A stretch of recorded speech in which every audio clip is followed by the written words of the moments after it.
31st night অথবা new year আপনি যেটাই বলেন না কেন, এটা মুসলমানদের জন্য পালন করা হারাম।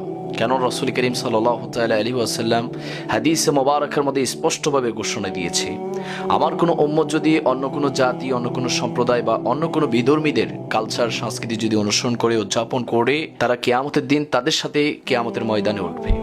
তো আপনি মুসলমান হয়ে আপনি যদি ওয়েস্টার্ন কালচার, আপনি যদি পশ্চিমা কালচার, আপনি যদি বিধর্মীদের কালচার যদি আপনি উদযাপন করেন, অবশ্যই অবশ্যই আমার নবীর হাদিস মোতাবেক আপনি কিয়ামতের দিন তাদের সাথে উঠবেন, তাদের দলের অন্তর্ভুক্ত হবেন। নাউজুবিল্লাহ।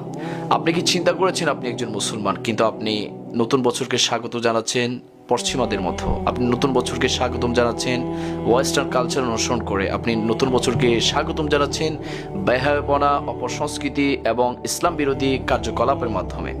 আপনি অবশ্যই নতুন বছরকে স্বাগতম জানাবেন, কিন্তু সেটা হতে হবে আল্লাহর সন্তুষ্টির মাধ্যমে, আল্লাহর ইবাদতের মাধ্যমে, নামাজের মাধ্যমে, কোরআন তেলাওয়াত